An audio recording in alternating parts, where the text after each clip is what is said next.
America में एक सेठ रहता था। उसके यहाँ एक साधु गया। उस साधु ने सेठ से कहा कि मुझे एक कमरा चाहिए।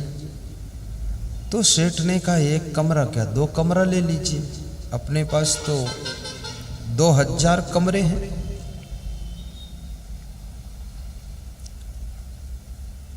साधु खुश हो गया। 21 नंबर कमरे की चाबी मिल गई। कमरा खोलकर साधु उसमें रहने लगा। 1 महीने रुका, साधना किया, त्याग तप किया। 1 महीने बाद साधु बोला कि अब मैं जाना चाहता हूं सेठ जी, अब मैं नहीं रह पाऊंगा। बोले क्यों जाओगे महात्मा जी, और रहो, सब आपका ही तो है। बोले नहीं, मुझे भक्तों के यहाँ जाना है, सत्संग सुनाना है, दर्शन देना है, मैं जाऊंगा। तो सेठ ने कहा खुशी से जाओ महाराज, लेकिन 1 महीने का किराया चुका कर जाओ। तो साधु ने पूछा कितना किराया हुआ? बोले 10,000 रुपये 1 महीने का, 1 कमरे का। अमेरिका में महंगा बहुत सब है। तो साधु ने कहा मेरे पास तो पैसे नहीं है। तो पैसे नहीं तो रहे क्यों फिर? बोले रहे इसलिए कि एक साधु को 1 महीना फ्री में सेवा आप कर देंगे, ऐसा सोच कर रहे। और तुम बहुत मीठा मीठा बोलते थे कि आप ही का सब कुछ है, तो इसलिए हम रहे। और अब पता चला मेरा कुछ भी नहीं, किराया भी देना पड़ेगा, तो मैं तो क्या करूँगा, पैसे नहीं। साधु असमंजस में पड़ गया। लेकिन साधु बुद्धिमान था। जब सेठ नहीं माना तो साधु ने कहा कि मैं एक चीज आपको दे देता हूं। किराया तो आपको बहुत मिला जिंदगी में, लेकिन जो मैं दूंगा ये कभी नहीं मिला है। तो अपनी झोली में हाथ डाला और झोली से एक सुई निकाला। सुई जानते हो, कपड़ा फट जाए सिलने वाली सुई। और सुई निकाल करके सेठ को दे दिया। सेठ ने कहा ये सुई का मैं क्या करूंगा, ये तो 25 पैसे की सुई है और 10,000 किराया है।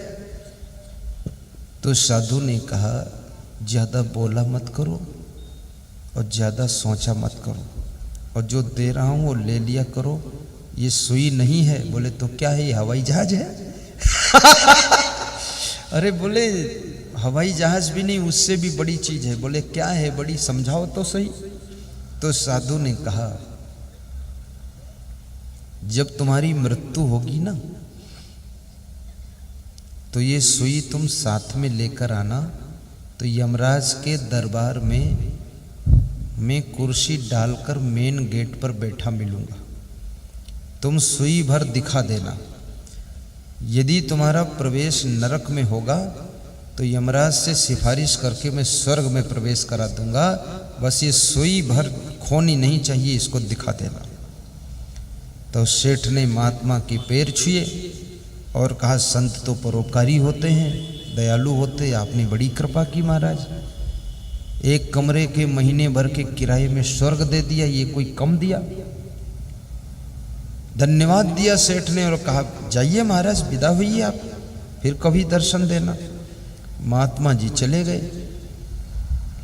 सेठ खुशी से भर गया, तुरंत दौड़ता हुआ अपनी सेठानी के पास आया और सेठानी से कहा कि साधु जो रहता था 1 कमरे में वो चला गया। बोले कुछ किराया दिया? अरे बोले बात मत कर, सुन क्या दिया है।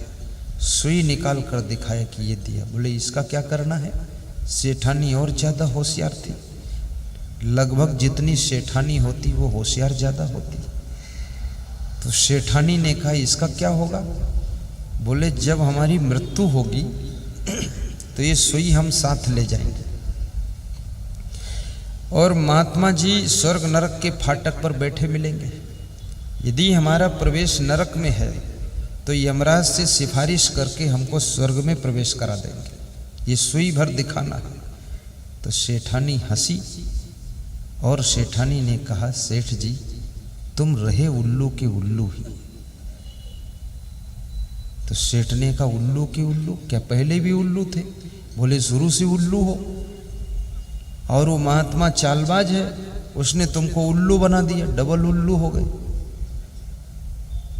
तो सेठ ने कहा, मेरे को उल्लू बना दिया? कैसे उल्लू बना दिया? अरे स्वर्ग दे दिया, तू उल्लू बता रही? उल्लू तू है, समझ नहीं पा रही? तू उल्लू नहीं है। सेठ सेठानी में तकरार हुई। तो सेठानी ने कहा, ठंडे दिमाग से सोचो, जब मरोगे तो ये शरीर तो यहाँ पड़ा रह जाएगा और हाथ तो यहीं रह जाएंगे, तो ये सुई किस हाथ से ले जाओगे? वो महात्मा नहीं, वो ठग है, बेवकूफ बनाकर चला गया। अपना किराया लो, फालतू बात मत करो, स्वर्ग न रखे। तू सेठ फिर दौड़ा महात्मा के पीछे, तो 1 किलोमीटर दूर उसको रपटाया और पाया। ए साधु रुको। साधु ने सोचा अभी भी बला पीछे आ रही है। साधु ने पूछा, अब क्या बात है? स्वर्ग दे दिया फिर भी कोई बात? अरे बोले, छोड़ो, स्वर्ग जाए भाड़ में, ये सुई लो वापस, 10,000 दो मुझे किराए के। बोले बात क्या हो गई इतनी देर में? बोले आपने मुझे उल्लू बना दिया। तो महात्मा ने कहा, मैं उल्लू क्यों बनाऊंगा? उल्लू तो उसको बनाया जाता जिसको परमात्मा ने पहले से उल्लू न बनाया हो। तुमको तो भगवान ने उल्लू ही बनाकर भेजा। बोले मेरी वाइफ भी कहती उल्लू और तुम भी बताते हो उल्लू, तो वास्तव में क्या हूं उल्लू? अरे बोले डबल उल्लू हो तुम। बोले क्यों? बोले क्यों सुई वापस करने आए?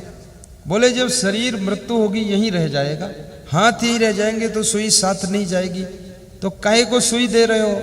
उल्लू नहीं बना रहे और क्या कर रहे हो? तो महात्मा ने कहा कि जब इतना ज्ञान हो गया कि सुई भी साथ नहीं जाएगी, हाथ भी साथ नहीं जाएंगे, शरीर भी साथ नहीं जाएगा, एक सुई साथ नहीं जा सकती है, तो उल्लू आदमी ये तो सोच लो, ये 10,000 जो मांग रहे हो ये क्या साथ जाएंगे? बेवकूफ कहीं का, छोड़ मुझको। तो वो सेठ ने कहा, तुम जाओ महात्मा जी, सब लफड़ा खत्म हो गया। वास्तव में उल्लू पने का काम, जब एक सुई साथ नहीं ले जा सकता हूं तो ये साधु क्या परेशान करना? जाओ तुम, हमारे 7 मकान हैं, 10-10 मंजिल के हैं, और कोई दे जाएगा, तुम जाओ, सेवा हो गई। वहां से जब लौट कर आया तो सेठानी को बताया कि वो महात्मा तो चला गया, कुछ नहीं दिया। तो सेठानी नाराज हुई। तो सेठ ने कहा कि महात्मा के पास पैसे थे ही नहीं और उससे लेना ठीक भी नहीं है। बोले क्यों? कहा जब सुई भी साथ नहीं जा सकती है तो इतना लालच करके करेंगे क्या? तो सेठानी ने कहा कि अब उल्लूपना तुम्हारा सीधा हो गया है, दिमाग सही। मनुष्य के समझ में यही एक बात आ जाए, सारी चिंता खत्म हो जाएगी, पर ये समझ में आता नहीं लोगों के।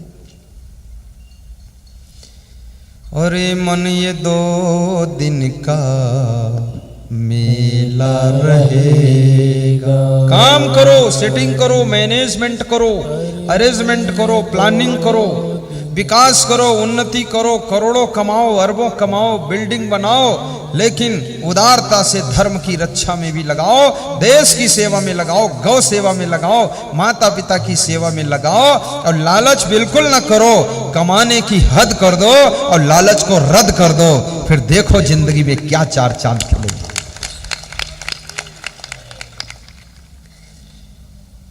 अरे मन ये 2 दिन का मेला रहेगा।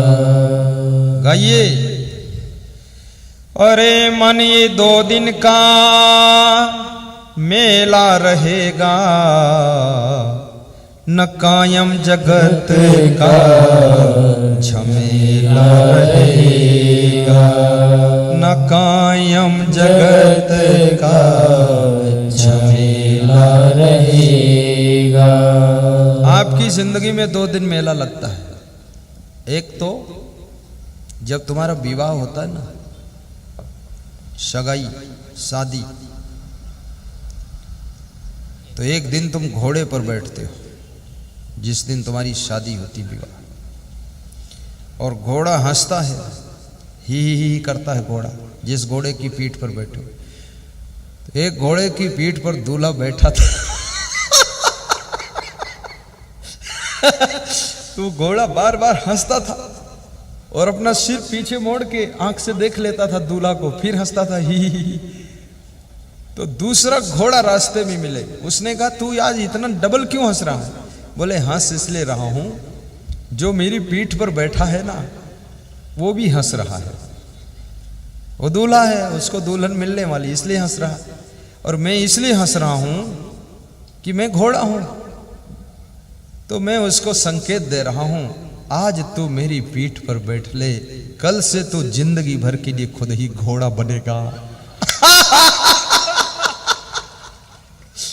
इसलिए हंस रहा हूं।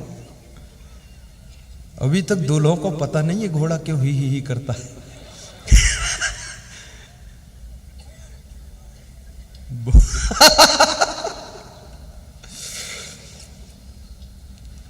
तो एक मेला तो आपकी शादी होती तब लगता है, 200-400 1000 2000 5000 लोग आ जाते हैं। दूसरा मेला कब लगता है? जब तुम्हारी मृत्यु होती है, तब 1000-2000 लोग आकर के आपकी लाश के पीछे पीछे चलते हैं और बोलते रहते हैं राम राम सत्य है, सत्य कहे मुक्त है। अब जिसके लिए बोल रहे हैं वो तो लाश है, मर गया, वो सुनता ही नहीं। और जो बोल रहे हैं ये पूरे झूठा लोग हैं। ये घर में जाएंगे तो ये राम राम सत्य थोड़े मानेंगे, ये तो बोलते हैं फिर अंडा मुर्गा सत्य है, दारू बोतल सत्य है, बाकी सब झूठ है।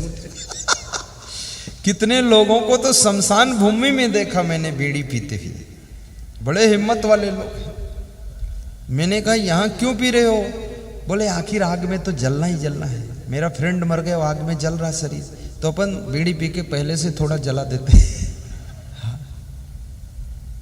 तो ये 2 दिन मेला लगता है, बाकी जिंदगी का जो टाइम है उसमें क्या लगता है? उसमें मेला नहीं लगता है। वो जिंदगी के जो बाकी टाइम है उसमें सब झमेला लगता है, झमेला ही झमेला, झंझट शुरू है।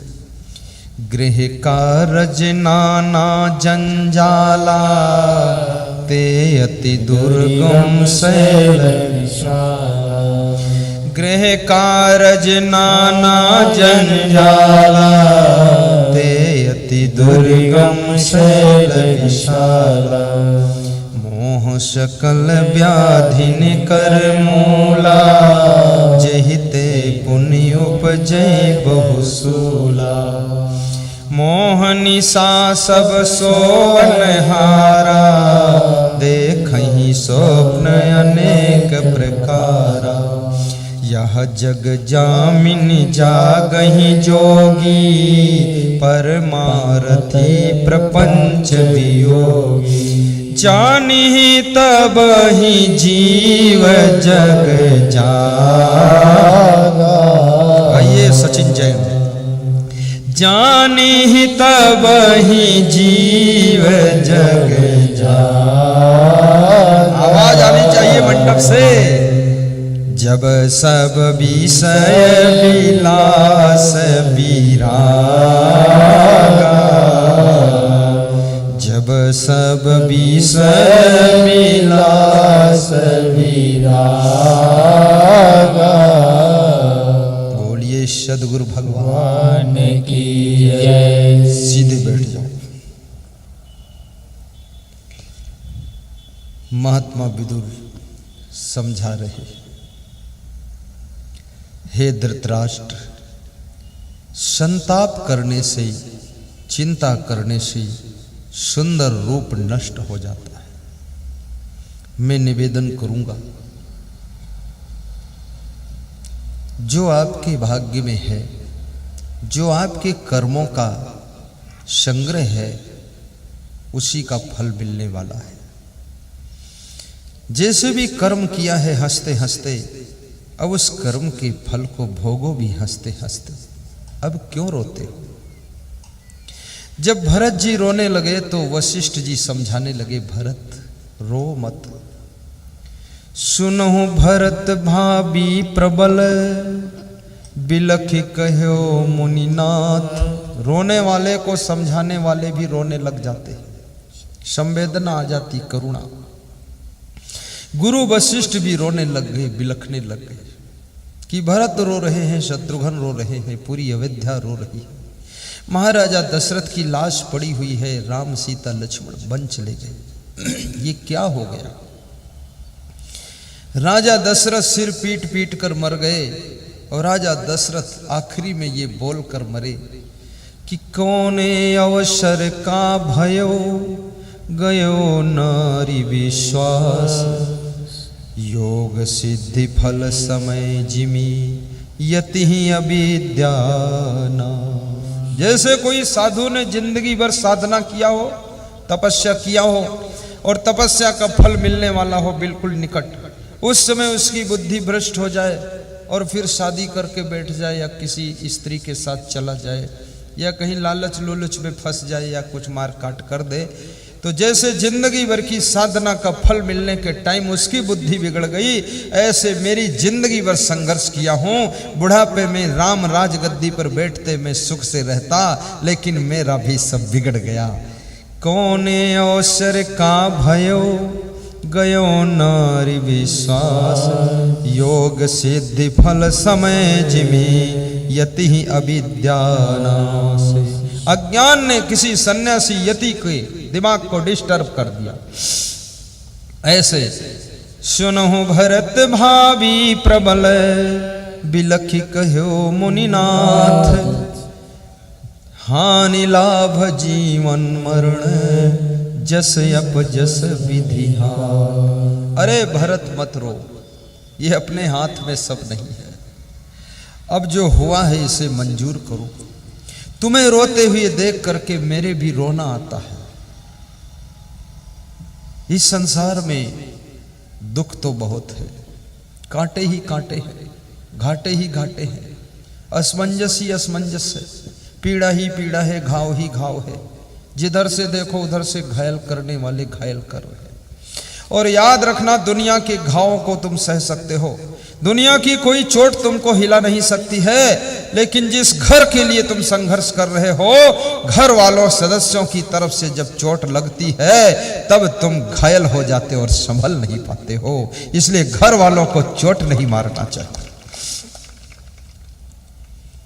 आपकी वाइफ ने 50 लोगों का भोजन अकेले बनाया हो, वो थक नहीं सकती है। 250 का भोजन अकेले बना सकती, थक नहीं सकती है। थकती कब है?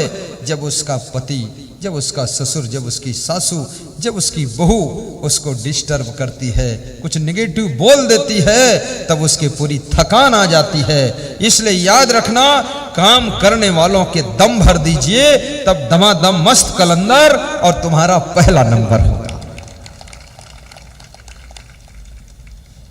जौनपुर जिले में मेरा कार्यक्रम था। डॉक्टर सुभाष चौरसिया आयोजक थे। उनकी पत्नी उनको मिलने के लिए आई, तो वह अंदर कमरे में मेरे से बात कर रहे थे। तो मेरे द्वारपाल ने रोक दिया, तुम नहीं जा सकती अंदर। उसने कहा, मेरे ही घर में गुरुदेव, मैं नहीं जा सकती। अरे बोले, बैन लगा हुआ है, अंदर जाना मना है। तो बोले, तो डॉक्टर को बाहर निकालो, फिर डॉक्टर से पूछना। तो वहाँ शीशा लगा था, मैं झांक लिया। मैंने कहा, डॉक्टर तुम बाहर हो जाओ, तुम्हारी डॉक्टरीन आई है, वो इंजेक्शन लगाएगी तुमको, जाओ। तो डॉक्टर बाहर गया। बाहर क्या बात कर रहे थे दोनों? डॉक्टरीन ने पूछा, गुरुजी के पास बाद को बैठो, पहले मेरी बात सुनो, कितने मेहमानों का भोजन बनाना है? बोले 250। तो क्या बनाना है? बोले छोले, हलवा, पूड़ी। बोले ठीक है, कम ज़्यादा तो नहीं करना है? बोले नहीं। बस वो चली गई। तो मैंने डॉक्टर से पूछा कि भोजन कौन बनाएगा? बोले अकेले मेरी वाइफ 250 लोगों का भोजन बनाएगी। तो मैंने कहा, इतनी मेहनत कैसे करती है? बोले इसकी पीठ रोज शाम को थपथपाता हूं कि धन्यवाद धन्यवाद, तो ये दौड़ती रहती है। धन्यवाद देना सीखो। सुनो भरत भावी प्रबल, बिलखि कहो मुनिनाथ, हानि लाभ जीवन मरण जस अप जस विधि हाथ। दुख आए तो दुखी ना होना, और सुख आए तो हर्ष में फूलना नहीं। दुखेषु अनुद्विग्न मनः सुखेषु विगत अस्पृहा वीतराग भय क्रोधः स्थिति मुनि उच्यते। दुख के क्षणों में आप दुखी न हो, कांटों के बीच में फूलों जैसे रहना सीखो, दुखों को सहना सीखो। दुख आए तो सबसे कहना नहीं है, दुख को सुख में डाइवर्ट करना सीखो।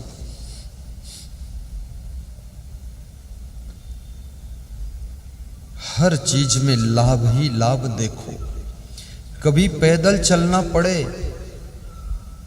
तो ऐसा सोचना कि पैदल चलने से व्यायाम होता है, शरीर स्वस्थ रहता है, मन प्रसन्न रहेगा। कभी गाड़ी में चलने का मौका मिले तो सोचना समय की बचत होती, इसमें भी फायदा है। कभी एरोप्लेन में उड़ने का मौका मिल जाए तो सोचना कि डबल कार्यक्रम एडजस्ट कर लूंगा, इसमें भी फायदा है। और कभी गाड़ी रास्ते में बिगड़ जाए तो ऐसा सोचना कि आज सब झंझट से छुट्टी मिली, गाड़ी बनवाएंगे, रेस्ट मिलेगा, अच्छा है बिगड़ गई। और कभी ड्राइवर भाग जाए तो ये सोचना कि ड्राइवर संकेत दे गया है कि तुम खुद चलाना सीखो, अब हमको भी सीखना है ड्राइवरी, खुद सीख लो। कभी झाड़ू लगाने वाला कोई ना हो, खुद झाड़ू लगा दो। और कभी आपकी वाइफ बीमार हो तो चाय खुद बनाकर उसको भी पिला दो, भोजन बना दो, रसोई बनाना भी सीखो, गाड़ी चलाना भी सीखो। मैं बस चला लेता हूँ, बड़ी भन्नाहट, और रसोई का भी ज्ञान है, पत्रकारिता का भी ज्ञान मुझे है, इंजनों के बारे में भी नॉलेज है, और आर्किटेक्ट का भी ज्ञान है, बिल्डिंग निर्माण का वो भी ज्ञान है, और कमांड कंट्रोल डिसिप्लिन करने का भी ज्ञान है, कैसे कमांड किया जाता है, और राजनीति का भी ज्ञान है, उसको भी कर लेता हूँ। पॉलिटिक्स में कैसे करना चाहिए, जंतर मंतर सब सीखो। खेती बाड़ी करने का भी ज्ञान सीखो। आपके माइंड में इतनी सामर्थ्य है कि तुम जितना सीखो उतना ही माइंड आगे आगे काम करेगा। और खुद कुछ नहीं सीखोगे तो ये खोपड़ी मूर्ख हो जाएगी, इसलिए सीखो।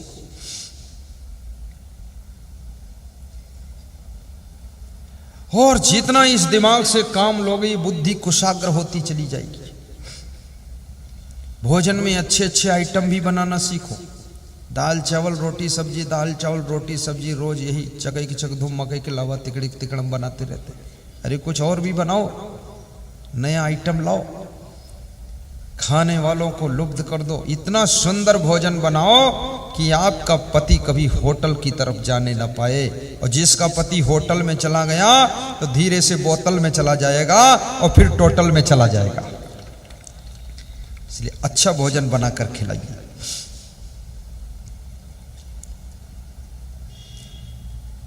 शंतापाद भ्रश्यते रूपम, शंतापाद भ्रश्यते बलम। टेंशन करने से मनुष्य का शरीर बलहीन हो जाता है, कमजोर हो जाता है। शंतापाद व्याधि में क्षति है, और टेंशन करने से शरीर में नाना रोग आते हैं। ये लकवा अटैक, ये बीपी हाई होना, ये सब चिंता के ही परिणाम है। निश्चिंत रहने का अभ्यास कीजिए। ये सोच लीजिए कि खाली हाथ जन्म हुआ था, आज हाथ भी भरे हैं, घर भी भरा है, जेब भी भरी है, गाड़ी भी भरा है, सामान भी भरा है, रुपया भी भरा है, तो चिंता क्यों हो रही? चिंता इसलिए हो रही है कि जो भरा है उसको थोड़ा खाली करो और गरीबों में दान भी दे दिया करो, तो चिंता कम हो जाएगी। दान बांटो। अभी नोटबंदी हुई, लोगों का धन खराब हो गया, तो हमारा एक संत कह रहा था, नोटबंदी हुई है, अब लगता है कुछ लोग दान ज़्यादा देंगे तो अपना आश्रम बन जाएगा। अरे मैंने कहा ये कंजूस लोग नहीं दे पाएंगे, ये नदीम फेंकेंगे। तो कितने कंजूसों ने नदीम फेंक दिया पर दिया नहीं किसी। अब ऐसी स्थिति आ गई थी तो नोट फेंको मत, गांव में चले जाओ, गरीबों को 50-50 हज़ार बांट दो कि तुम अपना मकान बनाओ, सब बांट दो और कह दो कि बात को हो जाए तो 10,000 वापस कर देना, और नहीं करोगे तो भी ठीक है, बनाओ मकान। फेंकने से क्या फायदा है। उत्तर प्रदेश में बरेली में सड़क पर नोटों को काट कर फेंक गए लोग, 2-4 बोरी नोट काट के गड़ासे से काट दिया। क्या बात करते हो, वहां रिक्शा वाले बहुत है, एक गड्डी दे दो, जाने दो उनको, बात खत्म। 2.5 लाख तो बैंक में वापस हो ही जाएगा, तो रिक्शा वाला अपना ऑटो रिक्शा खरीद लेगा, गरीबी दूर। ये कंजूसी को भी दूर करो, उदार बनो, खाओ और खाने दो, जियो और जीने दो, सो और सोने दो, दूसरों की फिक्र रखो। जो दूसरों की चिंता करता है उसकी खुद की चिंता अपने आप दूर हो जाती है, कुदरत चिंता उसकी करती है। जो दूसरों के बिस्तर का इंतजाम करता है उसको बिना बिस्तर के भी विश्राम मिल जाता है। जो दूसरों की रोटी छीनता है उसकी भूख ये कुदरत छीन लेती है, और जो दूसरों को सुख देता है उसकी जिंदगी सुख का सागर बन जाती है, सुख का सागर बन जाती है।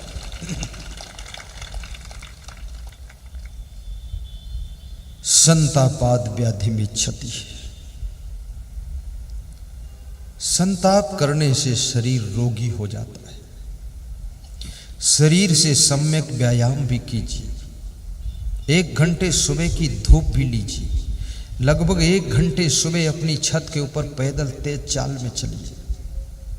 स्वस्थ रहने की ये चाबियां हैं। पति पत्नी प्रेम से रहिए, अतिथि का हंस करके सत्कार कीजिए, प्रवचन ध्यान से सुनिए, आप चिंता मुक्त हो जाओगे। बच्चों की चिंता मत कीजिए, उनका भाग्य तुमसे अच्छा है। आज तुम्हें क्या पता कि तुम्हारे बेटे के भाग्य में क्या है, तुम क्यों चिंता करते हो। किसी की किस्मत की किताब तुमने पढ़ी नहीं और किसी का भाग्य तुमने देखा नहीं। अभी हमारे बीच में बैठे हैं यहाँ तरसी भाई, नरसी भाई खड़े हो। ये ईंट भट्ठा लगाते थे, ईंट बनाते थे और गांव में रहते थे, कुछ काम करते रहते थे खेत वेत का। उसके बाद इनको अपने बेटों की चिंता थी कि नहीं थी मुझे नहीं पता है, पर वो बेटा, बैठ जाओ तुम, बेटा खड़ा हो जाओ। ये इनका बेटा डॉक्टर मेघ जी, इनका इतना बड़ा हॉस्पिटल है, 50 ऑपरेशन रोज कर देते, बहुत बड़ा सर्जन है वो डॉक्टर, और 50 डॉक्टर उसके अंडर में काम करते हैं, और उनके पास कम से कम 50-60 और वार्ड बॉय और एनम पेनम सब रहती है। और मजे की बात, दोनों भाइयों को साथ रखते हैं, पिताजी को साथ, चाचा को साथ में, चाची साथ में, फुआ साथ, फुई साथ, सबको निभाते हैं। और बहुत बड़ा उसने अस्पताल बनाया, ब्रिलियंट आदमी। उनके पिताजी को रहता था ये क्या करेगा मेघ जी, क्या करेगा मेघ जी। आज ऐसा कर दिया कि पिता भी निश्चिंत है, सब चाचा भी निश्चिंत है। अकेले यही शहादा में 4000 मकान बन रहा, वो बिल्डर भी है, 4000 मकान शहादा क्षेत्र में, और साथ में उसका सोफा सेट का फैक्ट्री भी है, साथ में आयुर्वेद कंपनी की फैक्ट्री भी है, और साथ में और कुछ है तो मुझे पता भी नहीं है, और सब बताते भी नहीं है। इतना बताया वो पता है। और फिर भी वो समय निकाल कर उत्तर प्रदेश दर्शन करने गए थे, लखनऊ के सत्संग में, और समय निकाल कर यहाँ दर्शन करने आए, और कोटा आश्रम भी मेरे जा चुके हैं, और इतना सब संभालते हैं। वो जब बच्चे थे माता पिता सोचते थे ये क्या करेगा, भूखों मरेगा, क्या होगा। आज वो ऐसा हुआ है, उसके अंडर में करीब करीब 10,000 परिवार पल रहे हैं। इतनी बड़ी वो हस्ती बैठा है और बालक की तरह मुस्कुराता है। जोर से ताली बजाओ। बेटे बेटियों की भी चिंता मत करना, उनकी किस्मत उनके साथ है, आत्मा अपने कर्म भाग्य लेकर आई है।